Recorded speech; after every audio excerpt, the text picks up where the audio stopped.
Good evening, fine gentlefolk. Welcome once more to my Goth castle. Fauna, hello. We're doing a reading stream today because I love reading. Read out the Goth voice. What is Goth voice? I can try to read it in a Goth voice. Whatever that means. My gentle saps. You're so normal about my outfit. Thank you. I'm also very normal about it. I really do love this outfit. British Goth? Now that's just Maddie. Called out, sorry. Today we're she's here. Please no. We're just reading some Edgar Allan Poe. It'll probably be a short stream. I have a lot of work to do still. Although I got a lot done this morning. That's why I made the reservation so late. I was working all morning on some birthday stuff. And I was like, oh, am I gonna be able to finish it? Like, can I still stream? And I was like, I can squeeze in a short stream. Sure, I wasn't sleeping in. I wasn't. I was productive Kieran. Secret homework. Yes. You will see it relatively soon. Pretty soon. Am I AFKing in Minecraft? I'm not. I did send out an invitation for Wednesday, the anniversary. I should AFK. So I will hopefully have some guests join me working on the tree on Wednesday. I pulled my... I don't know, I pulled the... Please, it's the anniversary. It would mean a lot if you would stop by. I pulled that card. I mean, it's not even the senpai card. Because half the people I'm asking are not my... are not my kohai. But yes, they can't refuse now. So hopefully I will have some guests. But I don't know, I don't have anything like too special planned other than that. I think that will be good. I mean, there's plenty of wool to place because of... Thanks to Kyla. The old grovel maneuver. Please, just a little manual labor. Please.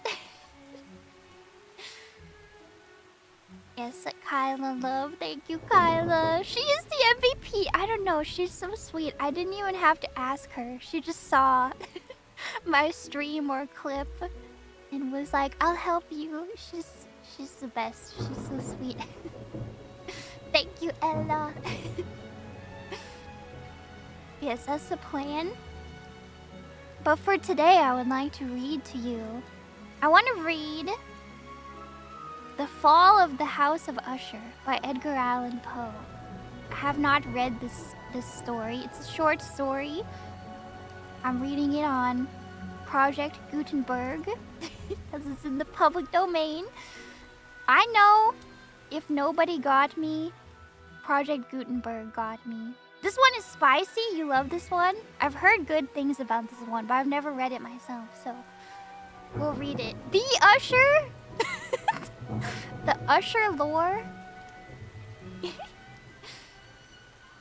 Has nothing to do with the Super Bowl. But maybe the Superb Owl. I should watch the show. I saw that there was a show when I googled it. I didn't know there was a show. It came out last year on Netflix. Is it good? I guess I could watch the show. But for now, we'll read. You heard it's good? I do. Is it horror? Well, I guess we'll find out. I mean, it's Poe, so, like, probably. The show was bad. We'll see. It was cool. There's a 3-body problem show coming to Netflix? I was could be like, how in the world could they make that into a show? But I guess most of it is like, they probably could adapt. I'm just thinking of the big spoiler thing that happens. I guess we have CGI. Book 1's pretty doable. I still need to read the other ones. I bought The Dark Forest on my Kindle, but I haven't read it. Just buy the Game of Thrones, guys. Disgusted face. I mean, that should be fine because they're not gonna have to like. It's already done. The book is already complete, right? So they're not gonna have to write their own script. It should be fine, right? The first seasons of Game of Thrones were good, right? They just have to direct it and make it into a show, which that was their strong suit, right? It went off the rails when they started writing the script themselves, right? From what I know, I don't know anything about Game of Thrones. That's what I've heard. The seasons they had material for were great. See? So it should be fine, right? I didn't know they're doing 3-body. Interesting. I will have to watch it. My next fantasy series after Lord of the Rings. Should I watch Game of Thrones or read it? Well, is it ever gonna be done? I don't know. Witcher? I don't get The Witcher. Isn't it a video game? I want to play it. I want to play The Witcher 3. Both, but read it. It was a book first? Oh, really? I thought it was a game first for some reason. And then it's always kind of scary when it's it's a game turned into a book. Are there any good book adaptations of video games? But if it's a book first, then it's usually good. Polish novels. Halo? The Halo books are good. I don't actually... Have I read any video game books? I don't think I have. So maybe I shouldn't talk. Just from what MatPat has said about the Five Nights at Freddy's books, you know.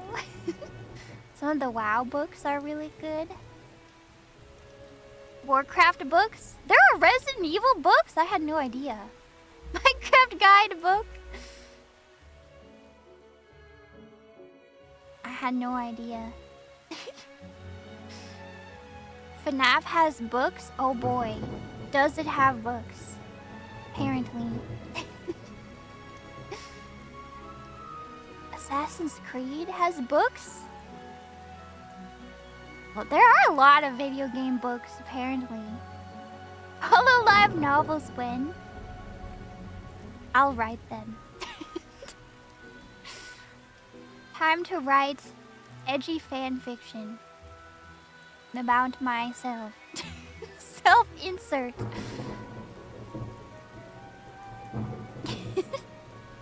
My own light novel. Hitman has books?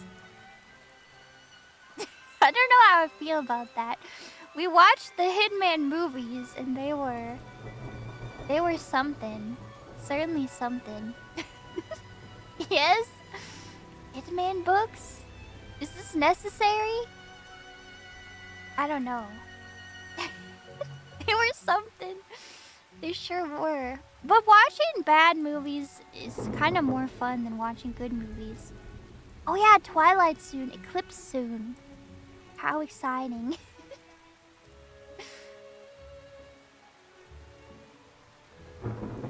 It's raining. It is raining. It's storming. Set the ambience in my castle. Should we start reading? I'm yapping too much. I said this would be short stream.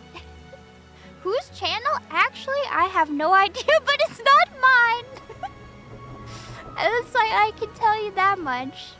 Somebody's channel. Not mine. Eofy's channel? Eofy's channel. I think actually Breaking Bad Part 2 is gonna be on my channel. The finale! I think I get the honor of hosting the finale. Wait, did I say Breaking Bad? Breaking Dawn? Breaking Bad. You know, the one where the Cullen family runs out of money, their generational wealth dries up, and they have to turn to making drugs.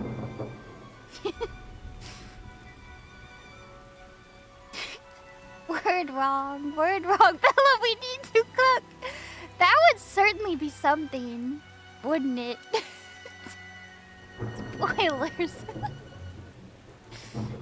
You love my yapping? Thank you. I know we haven't had a member stream in a while. I'm sorry. I don't know. I mean, I always think things will calm down. I feel like things might actually calm down.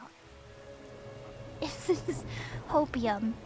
Perhaps we can get back to regular soon.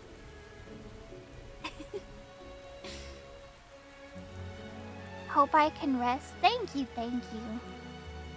Don't worry, I'm squeezing some rest in there too.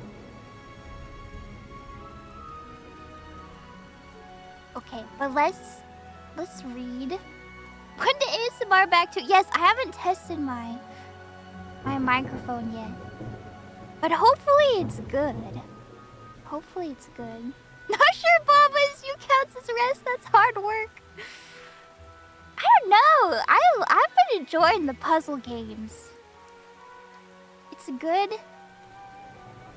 good brain exercise.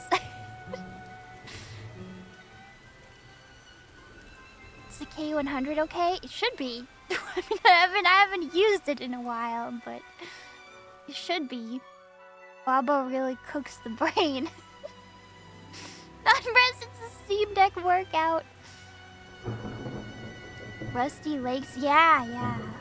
My mic quality improved a lot when I came back from break. Really?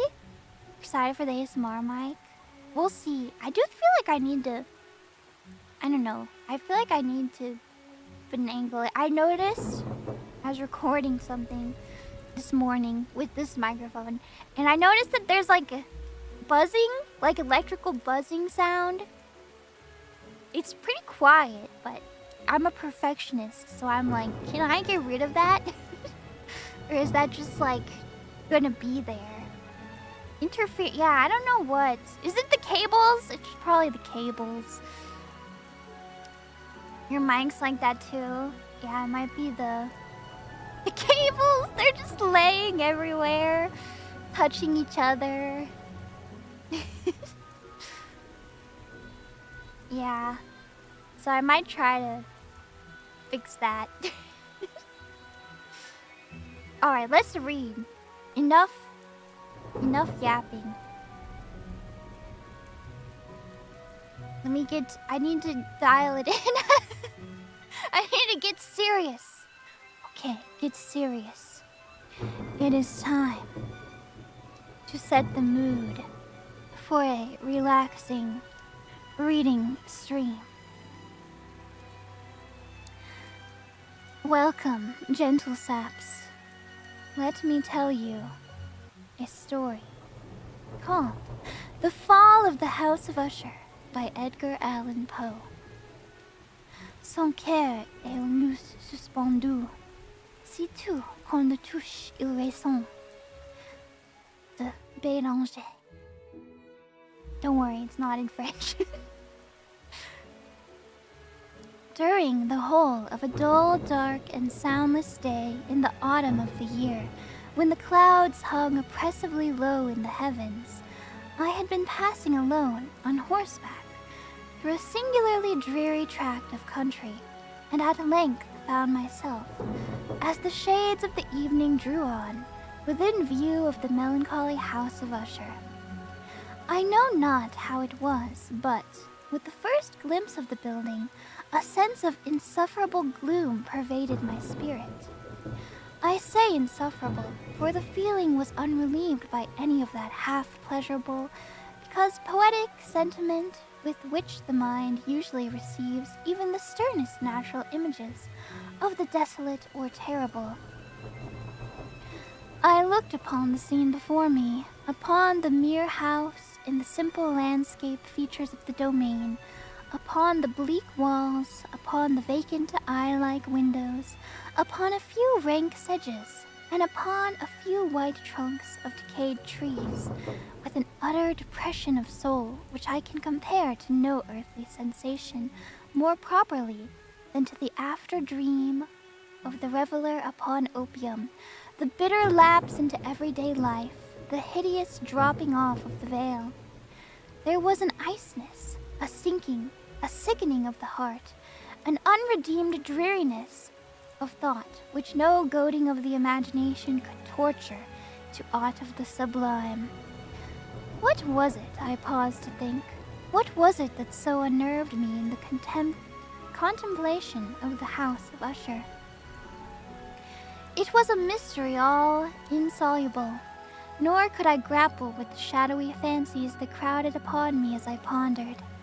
I was forced to fall back upon the unsatisfactory conclusion that while, beyond doubt, there are combinations of very simple natural objects which have the power of thus affecting us, still the analysis of this power lies among considerations beyond our depth.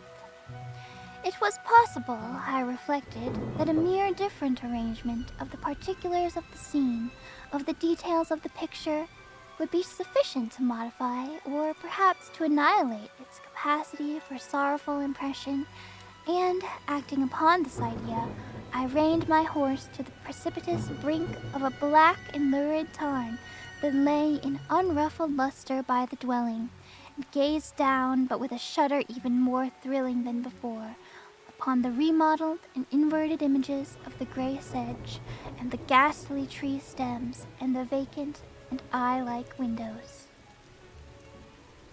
Nevertheless, in this mansion of gloom, I now proposed to myself a sojourn of some weeks. Its proprietor, Roderick Usher, had been one of my boon companions in boyhood, but many years had elapsed since our last meeting. A letter, however, had lately reached me in the distant part of the country, a letter from him which, in its widely importunate nature, had admitted of no other than a personal reply. The MS gave evidence of nervous agitation. The writer spoke of acute bodily illness, of a mental disorder which oppressed him, and of an earnest desire to see me, as his best and indeed his only personal friend, with a view of attempting, by the cheerfulness of my society, some alleviation of his malady. It was the manner in which all this and much more were said, it was the apparent heart that went with his request, which allowed me no room for hesitation, and I accordingly obeyed forthwith what I still considered a very singular summons. Although as boys we had been even intimate associates, yet I really knew little of my friend. His reserve had been always excessive and habitual. I was aware, however, that his very ancient family had been noted, time out of mind, for a peculiar sensibility of temperament, displaying itself through long ages in many works of exalted art, and manifested of late in repeated deeds of munificent yet unobtrusive charity, as well as in a passionate devotion to the intricacies, perhaps even more than to the orthodox and easily recognizable beauties of musical science. I had learned, too, the very remarkable fact that the stem of the Usher race, all time honored as it was, had put forth at no period any enduring branch. In other words, that entire family lay in the direct line of descent, and had always, with very little trifling and very temporary variation, so lain. It was this deficiency I considered while running over in thought the perfect keeping of the character of the premises with the accredited character of the people, and while speculating upon the possible influence which the one, in the long lapse of centuries, might have exercised upon the other.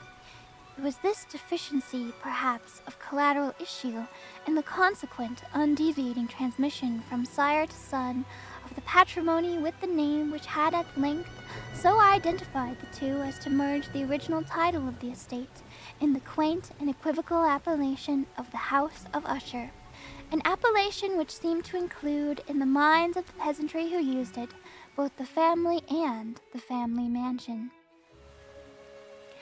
I have said said that the sole effect of my somewhat childish experiment, that of looking down within the tarn, had been to deepen the first singular impression.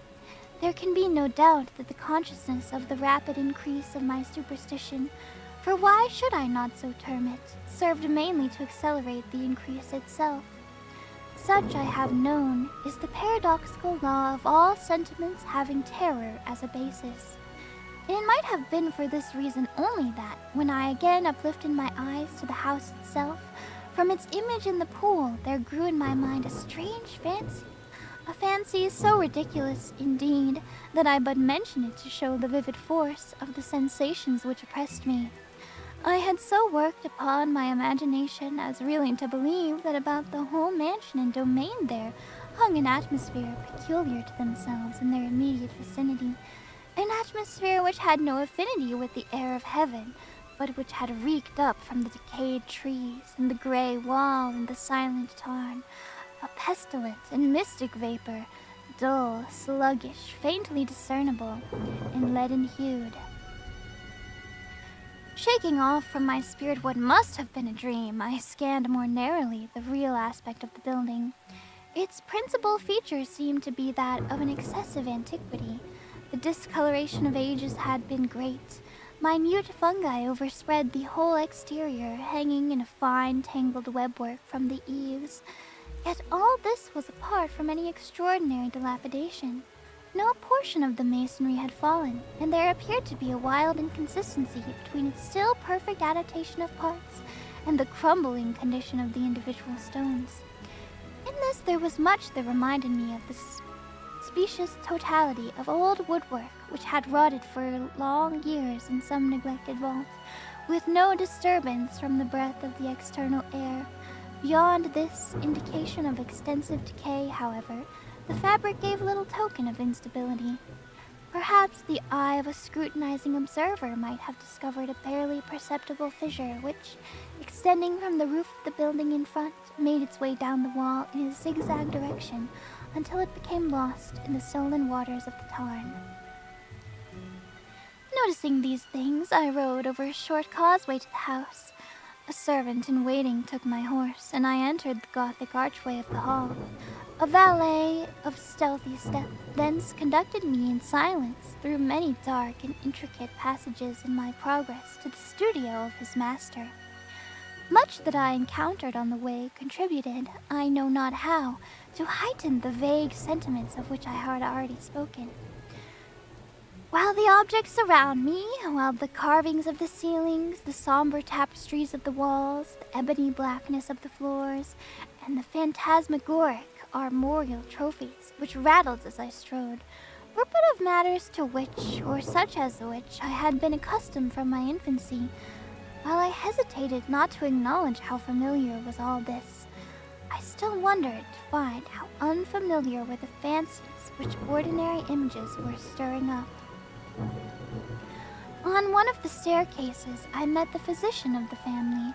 His countenance, I thought, wore a mingled expression of low cunning and perplexity. He accosted me with trepidation and passed on. The valet now threw open a door and ushered me into the presence of his master. The room in which I found myself was very large and lofty. The windows were long, narrow, and pointed, and at so vast a distance from the black oaken floor as to be altogether inaccessible from within. Feeble gleams of encrimsoned light made their way through the trestled panes and served to render sufficiently distinct the more prominent objects around. The eye, however, struggled in vain to reach the remoter angles of the chamber, or the recesses of the vaulted and fretted ceiling. Dark draperies hung upon the walls. The general furniture was profuse, comfortless, antique, and tattered. Many books and musical instruments lay scattered about, but failed to give any vitality to the scene. I felt that I breathed an atmosphere of sorrow. An air of stern, deep, and irredeemable gloom hung over and pervaded all. Upon my entrance, Usher rose from a sofa on which he had been lying at full length, and greeted me with a vivacious warmth which had much in it, I at first thought, of an overdone cordiality, of constrained effort, of the ennui men of the world. A glance, however, at his countenance convinced me of his perfect sincerity. We sat down, and for some moments, while he spoke not, I gazed upon him with a feeling half of pity, half of awe. Surely man had never before so terribly altered, in so brief a period, as has Roderick Usher. It was with difficulty that I could bring myself to admit the identity of the man being before me with the companion of my early boyhood. Yet the character of his face had been at large times remarkable, a cadaverousness of complexion, an eye large, liquid, and luminous beyond comparison, lips somewhat thin and very pallid, but of a surpassingly beautiful curve, a nose of a delicate Hebrew model, but with the breadth of nostril unusual in similar formations, a finely molded chin, speaking, in its want of prominence, of a want of moral energy, hair of a more than web-like softness and tenuity. These features, with an inordinate expansion above the regions of the temple, made up together a countenance not easily to be forgotten. And now, in the mere exaggeration of the prevailing character of these features, and of the expression they were wont to convey, lay so much of change that I doubted to whom I spoke. The now ghastly pallor of the skin, and the now miraculous luster of the eye, above all things startled and even awed me. Silken hair, too, had been suffered to grow all unheeded, and as, in its wild gossamer texture, it floated rather than fell above the face, I could not, even with effort, connect its arabesque expression with any idea of simple humanity. In the manner of my friend, I was at once struck with an incoherence, an inconsistency, and I soon found this to arise from a series of feeble and futile struggles to overcome a habitual trepidancy and excessive nervous agitation. For something of this nature I had indeed been prepared no less by his letter than by reminiscences of certain boyish traits, and by conclusions deduced from what peculiar physical conformation and temperament. His action was alternately vivacious and sullen. His voice varied rapidly from a tremulous indecision, when the animal's spirit seemed utterly in abeyance, to that species of energetic concision, that abrupt, weighty, unhurried, and hollow-sounding enunciation, that leaden, self-balanced, and perfectly modulated guttural utterance, which may be observed in the lost drunkard or in the irreclaimable eater of opium during the periods of his most intense excitement. It was thus that he spoke of the object of my visit, of his earnest desire to see me, and the solace he expected me to afford him. He entered at some length into what he conceived to be the nature of his malady. It was, he said, a constitutional and a family evil, and one for which he despaired to find a remedy. A mere nervous affection, he immediately added, which would undoubtedly soon pass off. It displayed itself in a host of unnatural sensations. Some of these, as he detailed them, interested and bewildered me, although perhaps the terms and the general manner of the narration had their weight. He suffered much from a morbid acuteness of the senses. The most insipid of food was alone endurable. He could wear only garments of certain texture. The odors of all flowers were oppressive. His eyes were tortured by even a faint light, and there were but peculiar sounds, and these from stringed instruments, which did not inspire him with horror. To an anomalous species of terror I found him a bounden slave. "I shall perish," said he. "I must perish in this deplorable folly. Thus, and not otherwise, shall I be lost. I dread the events of the future, not in themselves, but in their results. I shudder at the thought of any, even the most trivial incident, which may operate upon this intolerable agitation of soul. I have indeed no abhorrence of danger, except in its absolute effect, in terror. In this unnerved, in this pitiable condition, I feel that the period will sooner or later arrive when I must abandon life and reason together in some struggle with the grim phantasm, fear. I learned, moreover, at intervals and through broken and equivocal hints, another singular feature of his mental condition.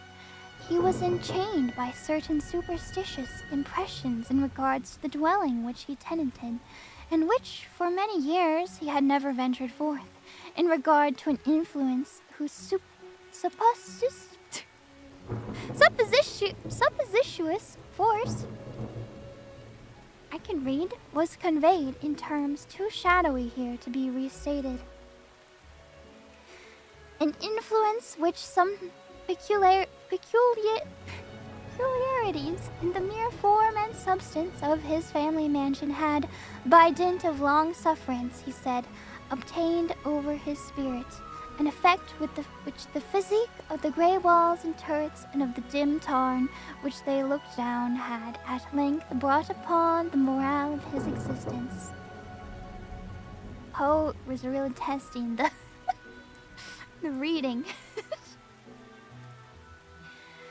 He admitted, however, although with hesitation, that much of the peculiar gloom which thus afflicted him could be traced to a more natural and far more palpable origin, to the severe and long-continued illness. Indeed, to the evidently approaching dissolution of a tenderly beloved sister, his sole companion for long years, his last and only relative on earth. Her decease, he said, with a bitterness which I can never forget, would leave him the hopeless and the frail, the last of the ancient race of the ushers. While he spoke, the Lady Madeline, for so she was called, passed slowly through a remote portion of the apartment, and, without having noticed my presence, disappeared. I regarded her with an utter astonishment, not unmingled with dread, and yet I found it impossible to account for such feelings. A sensation of stupor oppressed me as my eyes followed her retreating steps. When a door at length closed upon her, my glance sought instinctively and eagerly the countenance of the brother, but he had buried his face in his hands, and I could only perceive that a far more than ordinary wanness had overspread the emaciated fingers through which trickled many passionate tears. The disease of the Lady Madeline had long baffled the skill of her physicians. A settled apathy, a gradual wasting away of the person, and frequent, although transient, affections of a partially cataleptical character were the unusual diagnosis. Hitherto she had steadily borne up against the pressure of her malady, and had not betaken herself finally to bed, but on the closing in of the evening of my arrival at the house, she succumbed, as her brother told me at night with inexpressible agitation, the prostrating power of the destroyer, and I learned that the glimpse I had obtained of her person would thus probably be the last I should obtain, that the lady, at least while living, would be seen by me no more. For several days ensuing, her name was unmentioned by either Usher or myself, and during this period I was busied in earnest endeavors to alleviate the melancholy of my friend. We painted and read together, or I listened, as if in a dream, to the wild improvisations of his speaking guitar, and thus, as a closer and still closer intimacy admitted me more unreserved into the recesses of his spirit, the more bitterly did I perceive the futility of all attempt at cheering a mind from which darkness, as if an inherent positive quality, poured forth upon all objects of the moral and physical universe in one unceasing radiation of gloom. I shall ever bear about me a memory of the many solemn hours I thus spent alone with the master of the house of Usher. Yet I should fail in any attempt to convey an idea of the exact character of the studies, or of the occupations in which he involved me or led me the way. An excited and highly distempered ideality threw a sulphurous luster over all. His long improvised dirges will ring forever in my ears. Among other things, I hold painfully in mind a certain singular perversion and amplification of the wild air of the last waltz of von Weber. From the paintings over which his elaborate fancy brooded, and which grew, touch by touch, into vagueness at which I shuddered the more thrillingly, because I shuddered knowing not why, from these paintings, vivid as their images now are before me, I would in vain endeavor to induce more than a small portion which should lie within the compass of merely written words. By the utter simplicity, by the nakedness of his designs, he arrested and overawed attention. If ever mortal painted an idea, that mortal was Roderick Usher. For me, at last, in the circumstances that surrounded me, there arose out of the pure abstractions which the hypochondriac contrived to throw upon his canvas an intensity of intolerable awe, no shadow of which felt I ever yet in the contemplation of the certain glowing yet too concrete reveries of Fuseli. One of the phantasmagoric conceptions of my friend, partaking not so rigidly of the spirit of abstraction, may be shadowed forth, although feebly, in words. A small picture presented the interior of an immensely long and rectangular vault or tunnel, with low walls, smooth, white, and without interruption or device. Certain accessory points of the design served well to convey the idea that this excavation lay at an exceeding depth below the surface of the earth. No outlet was observed in any portion of its vast extent, and no torch or other artificial source of light was discernible, yet a flood of intense rays rolled throughout, and bathed the whole in a ghastly and inappropriate splendor.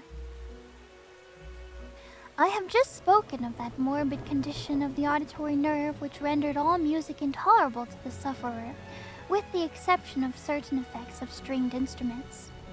It was, perhaps, the narrow limits to which he thus confined himself upon the guitar which gave birth, in great measure, to the fantastic character of the performance.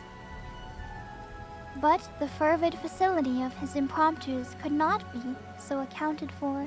They must have been, and were, in the notes as well as in the words of his wild fantasies, for he not unfrequently accompanied himself with rhymed verbal improvisations, the result of that intense mental collectedness and concentration to which I have previously alluded as observable only in particular moments of the highest artificial excitement.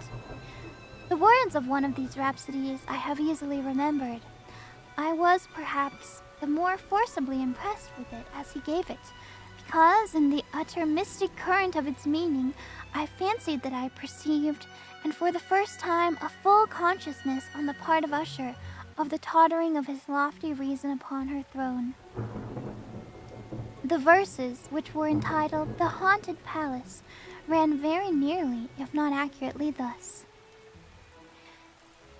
In the greenest of our valleys, by good angels tenanted, once a fair and stately palace, radiated palace reared its head. Let me start off. Poetry. In the greenest of our valleys, by good angels tenanted, once a fair and stately palace, radiant palace, reared its head. In the monarch thought's dominion, it stood there. Never seraph spread opinion over fabric half so fair. Banners yellow, glorious, golden, on its roof did float and flow. This, all this, was in the olden time long ago. And every gentle air that dallied in that sweet day, along the ramparts plumed and pallid, a winged odor went away. Wanderers in that happy valley, through two luminous windows saw spirits moving musically to a lute's well-tuned law. Round about a throne where sitting horrific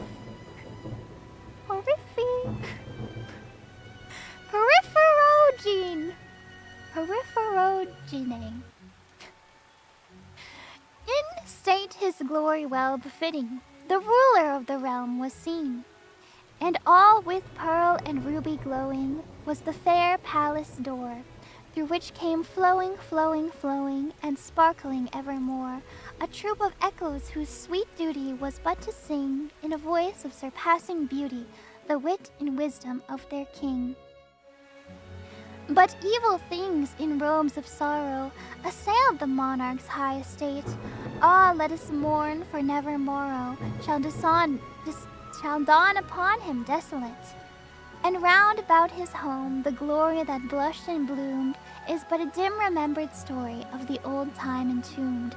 And travelers now within that valley through the red-litten windows see vast forms that move fantastically to a discordant melody.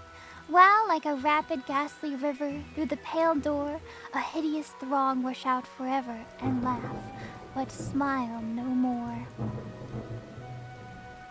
I well remember that suggestions arising from this ballad led us into a train of thought wherein there became a manifest of an opinion of Usher's, which I mention not so much on account of its novelty, for other men have thought thus, as on account of the pertinency with which he maintained it. This opinion, in its general form, was that of the sentience of all vegetable things. But, in his disordered fancy, the idea had assumed a more daring character, and trespassed under certain conditions upon the kingdom of inorganization. I lack words to express the full extent or the earnest abandon of his persuasion. The belief, however, was connected, as I have previously hinted, with the gray stones of the home of his forefathers. The conditions of the sentience had been here, he imagined, fulfilled in the method of collection of these stones, in order of their arrangement, as well as in that of the many fungi which overspread them, and of the decayed trees which stood around, above all, in the long undisturbed endurance of this arrangement, and its reduplication in the still waters of the Tarn. Its evidence, and the evidence of the sentience, was to be seen, he said, and here I started as he spoke, in the gradual yet certain condensation of an atmosphere of their own about the waters and the walls. The result was discovered, he added, in that silent yet importunate and terrible influence which for centuries had molded the destinies of his family, and which made him, what I now saw him, what he was. Such opinions need no comment, and I will make none. Our books, the books which for years had formed no small portion of the mental existence of the invalid, were, as might be supposed, in strict keeping with this character of phantasm. We pored together over such works of the Verve et Chartreuse of Grisset, the Belphegor of Machiavelli, the Heaven and Hell of Swedenborg, the Subterranean Voyage of Nicholas Klimt by Holberg, the Chiromancy of Robert Flood, of Jean Dignac, Dangdagine, and of De la Chambre, the Journey into the Blue Distance of Tech, and the City of the Sun of Campanella. One favorite volume was a small octavo edition of the Directorium Inquisitorium by the Dominican Emeric de Giron. We can read. He's throwing every word at me. And there were passages. We're not done yet. There were passages in... Never ask Edgar Allan Poe to list the books that he's read. There's too many. In Pomponius Mela, and about the old African satyrs. I know how to pronounce this word. Satyrs. And Egyptians, over which Usher... Sorry, they spelled Egyptians with an O. But I think it's just Egyptians. Maybe it's not. Over which Usher would sit dreaming for hours.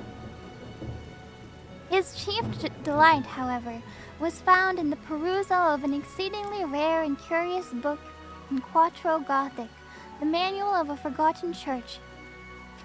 The final boss, the Vigile Mortorum Secundum Coram Ecclesiae Maguntiae.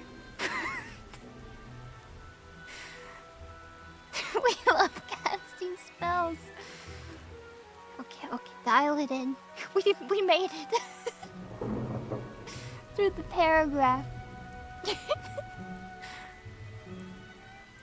I could not help thinking of the wild ritual of this work and of its probable influence upon the hypochondriac when, one evening, having informed me abruptly that the Lady Madeline was no more, he stated his intention of preserving her corpse for a fortnight, previously to its final interment, in one of the numerous vaults within the main walls of the building. The worldly reason, however, assigned for this singular proceeding was one which I did not feel at liberty to dispute. The brother had been led to his resolution, so he told me, by consideration of the unusual character of the malady of the deceased, of certain obtrusive and eager inquiries on the part of her medical men, and of the remote and exposed situation of the burial ground of the family. I will not deny that when I called to mind the sinister countenance of the person whom I met upon the staircase on the day of my arrival at the house, I had no desire to oppose what I regarded as at best but a harmless and by no means an unnatural precaution. At the request of Usher, I personally aided him in the arrangements for the temporary entombment. The body having been encoffined, we two alone bore it to its rest. The vault in which we placed it, and which had been so long unopened that our torches, half smothered in its oppressive atmosphere, gave us little opportunity for investigation, was small, damp, and entirely without means of admission for light, lying at a great depth immediately beneath that portion of the building in which was my own sleeping apartment. It had been used apparently in remote feudal times for the worst purposes of a donjon keep. Donjon keep. And in later days as a place of deposit for powder or some other highly combustible substance as portion of its floor. And the whole interior of a long archway through which we reached it were carefully sheathed with copper. The door of massive iron had been also similarly protected. Its immense weight caused an unusually sharp grating sound as it moved upon its hinges. Having deposited our mournful burden upon trestles within this reign of horror, we partially turned aside the yet unscrewed lid of the coffin and looked upon the face of the tenant. A striking similitude between the brother and sister now first arrested my attention, and Usher, divining perhaps my thoughts, murmured out some few words from which I learned that the deceased and himself had been twins, and that sympathies of a scarcely intelligible nature had always existed between them. Our glances, however, rested not long upon the dead, for we could not regard her unawed. The disease which had thus entombed the lady in the maturity of youth had left, as usual in all maladies of a strictly cataleptical character, the mockery of a faint blush upon the bosom and the face, and that suspiciously lingering smile upon the lip, which is so terrible in death. We replaced and screwed down the lid, and having secured the door of iron, made our way with toil into the scarcely less gloomy apartments of the upper portion of the house. And now, some days of bitter grief having elapsed, an observable change came over the features of the mental disorder of my friend.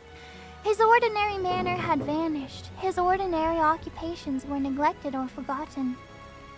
He roamed from his chamber to chamber with hurried, unequal, and objectless step. The pallor of his countenance had assumed, if possible, a more ghastly hue, but the luminousness of his eye had utterly gone out. The once occasional huskiness of his tone was heard no more, and a tremulous quaver, as if of extreme terror, habitually characterized his utterance. There were times indeed when I thought his unceasingly agitated mind was laboring with some impressive secret, to divulge which he struggled for the necessary courage. At times again I was obliged to resolve all into the mere inexplicable vagaries of madness, for I beheld him gazing upon vacancy for long hours, in an attitude of the profoundest attention, as if listening to some imaginary sound. It was no wonder that his condition terrified, that it infected me. I felt creeping upon me, by slow yet certain degrees, the wild influences of his own fantastic yet impressive superstitions. It was especially upon retiring to bed late in the night of the 7th or 8th day after the placing of the Lady Madeline within the dungeon that I experienced the full power of such feelings. Sleep came not near my couch, while the hours waned and waned away. I struggled to reason off the nervousness which had dominion over me. I endeavored to believe that much, if not all of what I felt was due to the bewildering influence of the gloomy furniture of the room, of the dark and tattered draperies which tortured into motion by the breath of a rising tempest, swayed fitfully to and fro upon the walls and rustled uneasily about the decorations of the bed. But my efforts were fruitless. An irrepressible tremor gradually pervaded my frame, and at length there sat upon my very heart an incubus of utterly causeless alarm. Shaking this off with a gasp and a struggle, I uplifted myself upon the pillows, and, peering earnestly within the intense darkness of the chamber, hearkened.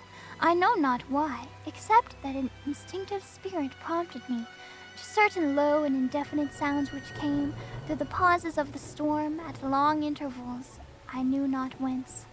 Overpowered by an intense sentiment of horror, unaccountable yet unendurable, I threw on my clothes with haste, for I felt that I should sleep no more during the night, and endeavored to arouse myself from the pitiable condition in which I had followed, by placing rapidly to and fro through the apartment. I had taken but few turns in this manner when a light step on an adjoining staircase arrested my attention. I presently recognized it as that of Usher. In an instant afterward he rapped with a gentle touch at my door and entered bearing a lamp.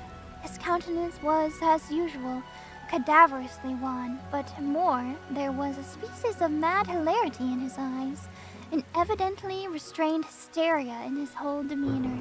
His air appalled me, but anything was preferable to the solitude which I had so long endured, and I even welcomed his presence as a relief. "And you have not seen it," he said abruptly, after having stared about him for some moments in silence. "You have not seen it, but stay you shall." Thus speaking, and having carefully shaded his lamp, he hurried to one of the casements and threw it freely open to the storm. The impetuous fury of the entering gusts nearly lifted us from our feet. It was indeed a tempestuous yet sternly beautiful night, and one wildly singular in its terror and beauty.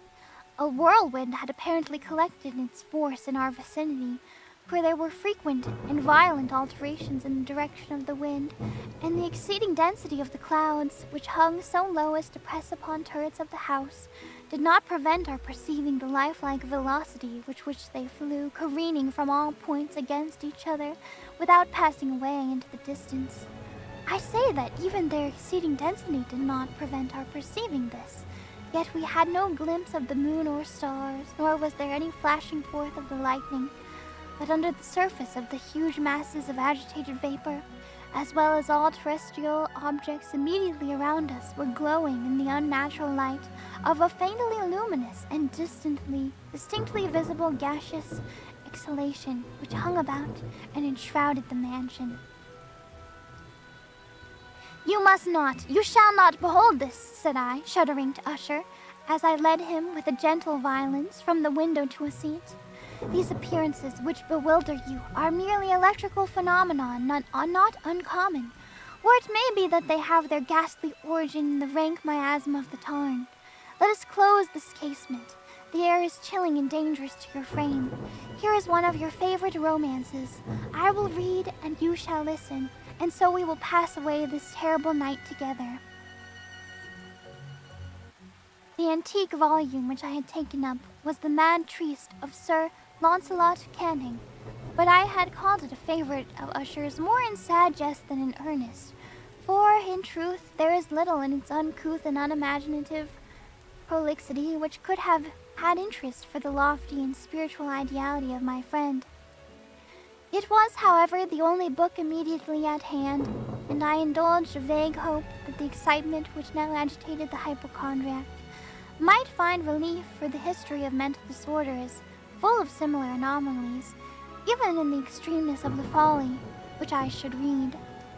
Could I have judged, indeed, by the wild, overstrained air of vivacity with which he hearkened, or apparently hearkened, to the words of the tale, I might as well have congratulated myself upon the success of my design.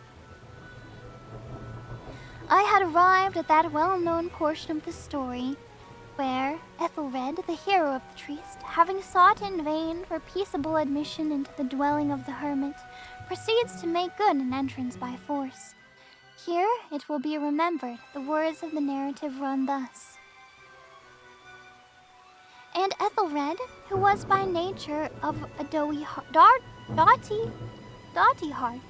and who was now mighty withal, on account of the powerfulness of the wine which he had drunken, waited no longer to hold parley with the hermit, who, in sooth, was of an obstinate and maliceful turn, but feeling the rain upon his shoulders, and fearing the rise of the tempest, uplifted his mace outright, and, with blows, made quickly room in the plankings of the door for his gauntleted heart.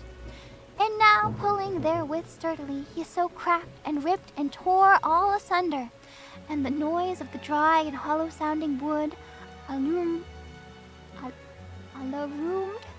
and reverberated through the forest. At the termination of this sentence I started, and for a moment paused, for it appeared to me, although I at once concluded that my excited fancy had deceived me, it appeared to me that from some very remote portion of the mansion there came indistinctly to my ears what might have been, in its exact similarity of character, the echo, but a stifled and dull one certainly, of the very cracking and ripping sound which Sir Lancelot had so particularly described. It was, beyond doubt, the coincidence alone which had arrested my attention, for, amid the rattling of the sashes of the casements, and the ordinary commingled noises of the still increasing storm, the sound in itself had nothing surely which should have interested or disturbed me. I continued the story. But the good champion Ethelred, now entering within the door, was sore enraged and amazed to perceive no signal of the maliceful hermit, but, in the stead thereof, a dragon of a scaly and prodigious demeanor, and of a fiery tongue, which sat in guard before a palace of gold, with a floor of silver, and upon the wall there hung a shield of shining brass, with this legend enwritten: Who entereth herein, a conqueror hath been, who slayeth the dragon, the shield he shall win. And Ethelred uplifted his mace, and struck upon the head of the dragon, which fell before him, and gave up his pesty breath, with a shriek so horrid and harsh, and withal so piercing, that Ethelred had fain to close his ears with his hands against the dreadful noise of it, the like whereof was never before heard.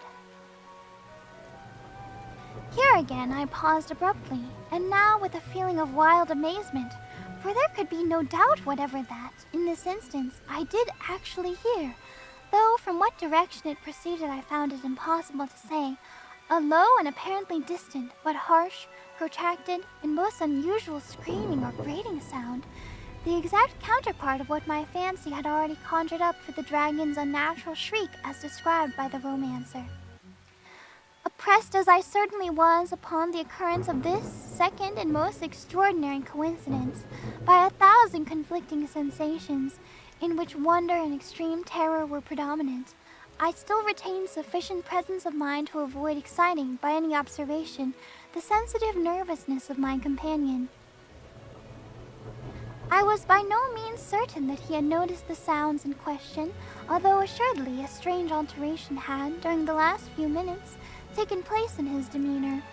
From a position fronting my own, he had gradually brought round his chair so as to sit with his face to the door of the chamber, and thus I could but partially perceive his features, although I saw that his lips trembled as if he were murmuring inaudibly. His head had dropped upon his breast, yet I knew that he was not asleep, and from the wide and rigid opening of the eye I caught a glance of its profile. The motion of his body, too, was at variance with this idea, for he rocked from side to side with a gentle yet constant and uniform sway. Having rapidly taken notice of all this, I resumed the narrative of Sir Lancelot, which thus proceeded. And now the champion, having escaped from the terrible fury of the dragon, bethinking himself of the brazen shield and of the breaking up of the enchantment which was upon it, removed the carcass out of the way before him, and approached valorously over the silver pavement of the castle to where the shield was upon the wall, which in sooth tarried not for his full coming, but fell down at his feet upon the silver floor with a mighty great and terrible ringing sound.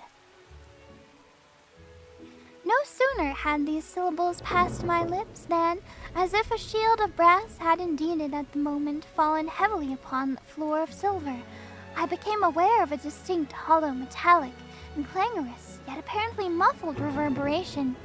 Completely unnerved, I leaped to my feet, but the measured rocking movement of Usher was undisturbed. I rushed to the chair in which he sat. His eyes were fixedly before him, and throughout his whole countenance there reigned a stony rigidity. But as I placed my hand upon his shoulder, there came a strong shudder over his whole person.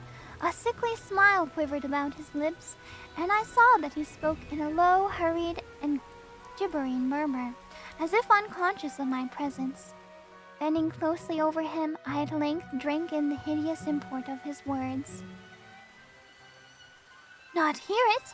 Yes, I hear it, and have heard it. Long, many minutes, many hours, many days have I heard it, yet I dared not, oh pity me, miserable wretch that I am. I dared not speak. We have put her living in the tomb. Said I not that my senses were acute? I now tell you that I heard her first feeble movements in that hollow coffin. I heard them many nights ago, yet I dared not speak.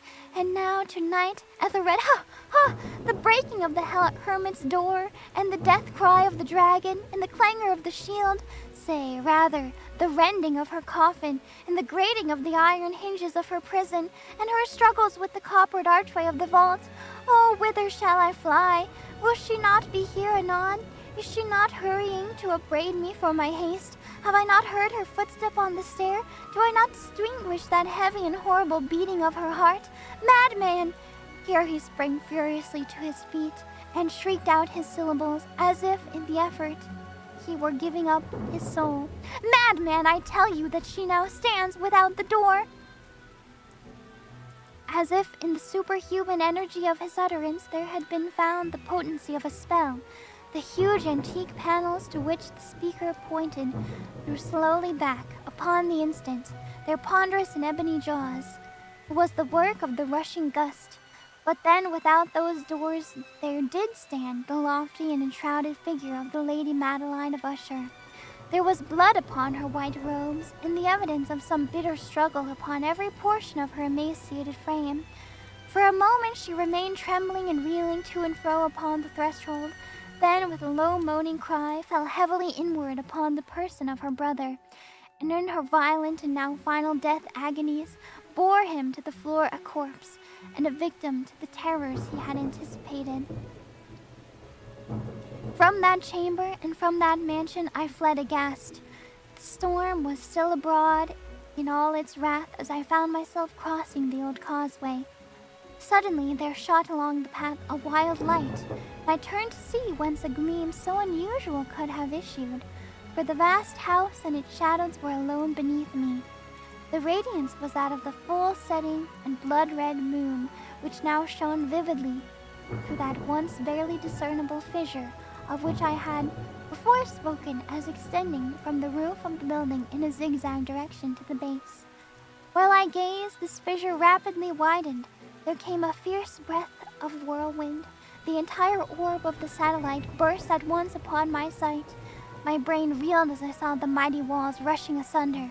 There was a long, tumultuous shouting sound like the voice of 1,000 waters, and deep and dank tarn at my feet closed sullenly and silently over the fragments of the House of Usher. The end. How spooky! It's a good one. Poe has got some great prose. Difficult to read aloud at times, but very satisfying to read.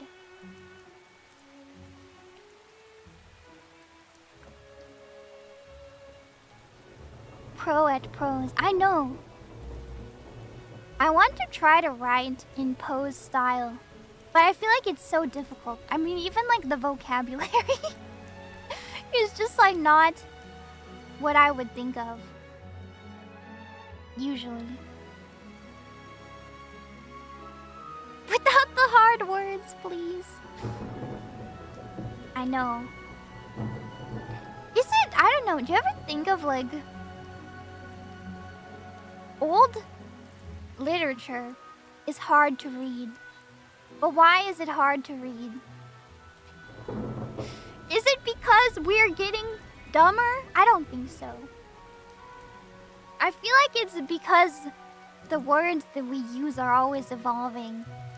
And they used to use more, or they just used different words back then. Yeah, the language is changing. The sentence structure is changing. It's true. No Yats and Rizzlers. No. We still have great literature today. I have to believe it.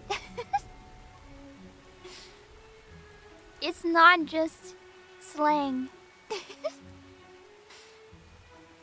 You've just gotten dumber. I don't know. I don't want to believe that. I think that can't be true. We've not gotten dumber. Now we have Twilight. Language just changes. These young whippersnappers.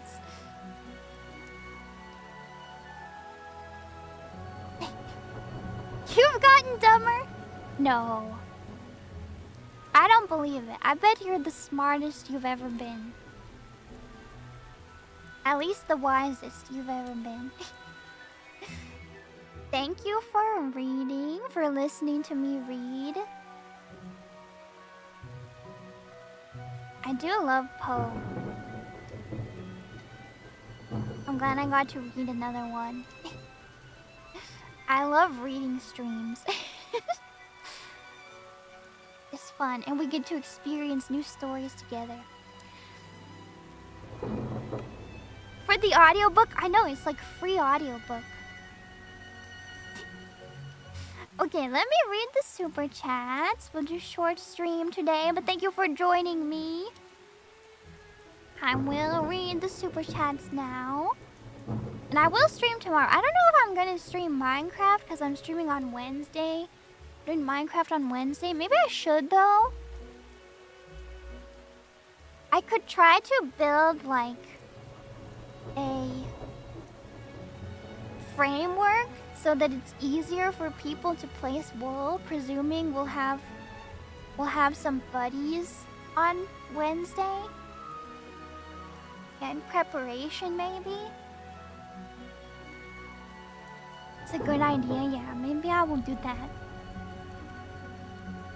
Their workstations. Alright, let me read. Thank you. Katie, Jeffes, username Acaranta, Shrub, Rednox, Ghosty, CDR4, Rainer 5, Kari, Evan, Raphael, Wolfhound, Vexel, Pimples Up in Cherokee, Samuel, Indian, Ortizen 7, Pinkultus, Wombat, Silly Buns, Luke, King Shark, Tino, Nathan, Paul, Spinnerman, Evie, Casual Vader. Orange Milkshake, Kaiju, Sapping Mad Aster, He's Nanashi Snip, Dark Eco Freak Sentinel, Mr. Blackbird, Go Sound, Sagnamite, I Run the Wind, Moon Pie, Harple, Kevin C, Circade, K Rose, Diego, Spirit Bed in the Moon, Misery, Mr. Robbie, Hypno, Copper Chef, High H, Sam, Mortal Tom Tracker, Uncle B, LSR, Scrimforest, Andrew, Inisco, Botan, Candlemancer, Reconcile, Icarus, Mace, Gloop, Sayano, Casual no Sapphire, Sunzingabaki, Inohoshi, Soroxide, Bishop, Spartan Tracker, Satya, Dylan Ward, Razzen, Majini, Ratbat, Matthew, Viper, Jose Alexander, Armin, Benjo, Yukino, Revelin, Structure Rose, Grumbledogs, Pinkippy, Lazy Egg, Sentient, Voy May, Mr. McPippins, thank you, plant them, gotta plant them all, Sapling Rat. Sevens, thank you. I'm glad you like the reading streams. I really like them too. They're comfy for me too. LD, and I'm glad you like them too. Thank you. Dangerous Goobert! Yes. Speaking of birds, Dobert the second is going way better than Dobert the first. Maybe it's because I have a few better tools. I got a better glass jar than the one I was using before. And then I really feel like the scale helps a lot. Like doing accurate measurements. He is still alive. He's pretty stinky right now though, I gotta say. But I'm waiting. Apparently they don't smell very good at the start, and then they start to smell better over time as the yeasts that you actually want start to win. Yeah, he's pretty stinky right now. Very stinky. Birds always smell. Don't sniff. He's stinky. Stinky like snail, stinkier than snail. Stinky is good. Does he stink up the room? He does. He does stink up the room. Stink Bert. Does he have a yeast infection? Oh no, he does. So cursed. Stink birds. But I don't know, I'm feeling hopeful. I'm feeling so hopeful that I bought more bread making tools that are like not quite the same. Or not quite the same, not quite necessary, I mean. I got, what are they called? Battens? Or something? Stand mixer. I do already have a stand mixer. It's like a proofing basket. It's like a basket with a linen cloth inside. You use it to proof the dough. Oh, Banneton! Yes, the Banneton basket. I bought some of those. Like, you can just use like a bowl with a cloth in it, but it's nice to have the actual ones. You can get it to be a good loaf shape. Did I get razor? Also, I did. It came with it. It came with that. And I have a bench scraper, and I have a Dutch oven. A cute pink Dutch oven. So I don't know. I'm feeling confident. I'm feeling confident this time. Hopefully, I'll be able to make sourdough. We'll see. Evan, thank you. Oh, you have a physical Poe anthology. I want one. Warm cup of tea. I have a cold cup of tea now. Oh, these are good ones that you suggested. Telltale Heart might be my favorite. I like the black cat also, because cats. Thank you, Evan. Jeffes, thank you. What a paper! Looking forward to a refresher. I don't know if I'm an expert. I feel like if you wrote a paper, then you're more of an expert than me. This is good. Oh, happy belated birthday! Happy birthday with glasses? Yes. Of course. Hold on. I should have had my reading glasses on the whole time, maybe. But they feel a little modern, you know? If we're doing Poe. And me.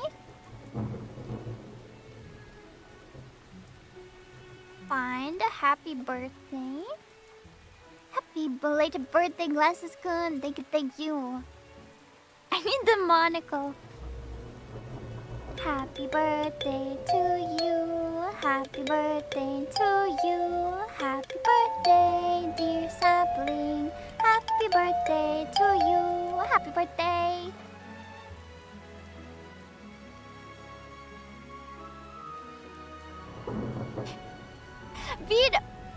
Hololive and VTubers will be in one of those memes about being too old for being a Holo fan in 2037. I hope so. Fictionalist, thank you. Hi Fauna, in a few days I complete 1 year of membership. Happy 1 year membership! Thank you so much for being here. I wanted to thank you and the Samplings for it. Your streams are always so much fun and everyone here makes it feel like a very welcoming place to spend time. Here's to another year. Thank you. That's all I want. That makes me happy. Thank you, Saplings, for being so welcoming. To other saplings and non-saplings and new saplings alike, thank you guys. You are the best. Thank you, Fictionalist. I appreciate it.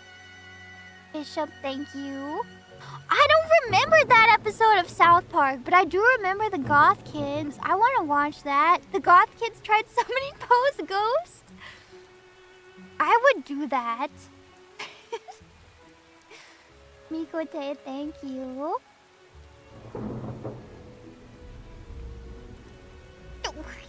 You found this bread from Safeway, but it went missing in the kitchen clutter.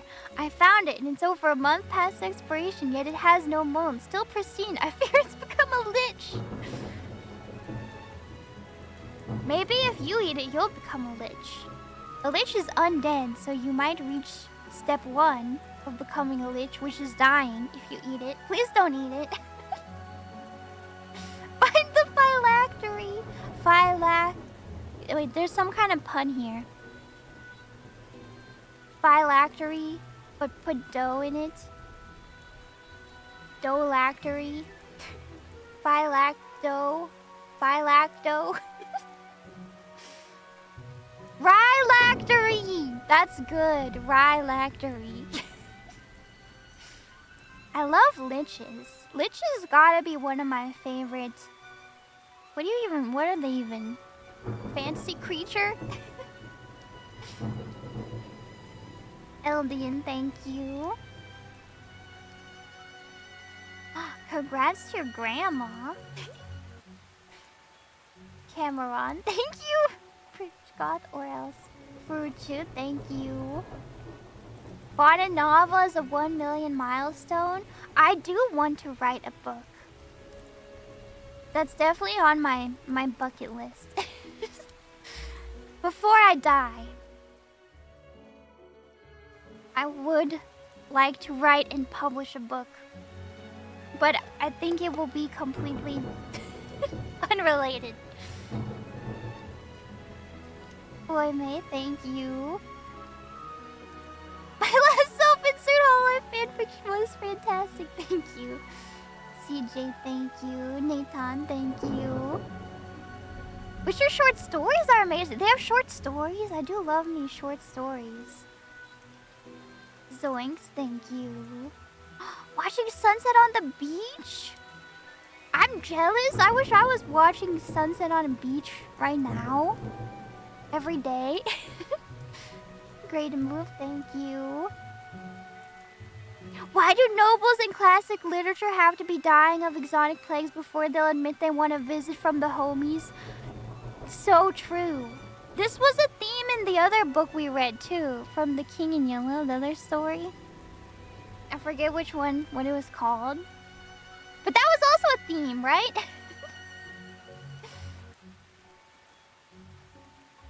So true. Unskin to camel, thank you. I know, there were a lot of descriptions. Detailed descriptions. I feel like it's worth pointing out that Poe was a freelancer who was paid by the page for many of his publications. He does kind of have the vibe of like, I need to make my essay 10 pages, but I only have 2 pages worth of action. But I say this with love because I feel like post descriptions are like what makes it so good. Holy dense riding. I know. Thank you, username no, and thank you, I'll run the wind.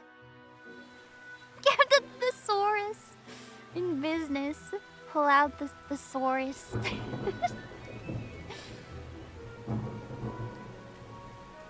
I liked when he was describing, like, when he's trying to go to sleep, but he's, like, working himself up into terror. Because I feel like we've all been there. Like, trying to go to sleep. And, like, everything's fine during the day, but then once it's nighttime, everything's scary, and you're, like, lying in bed, and you're, like, making yourself more and more afraid.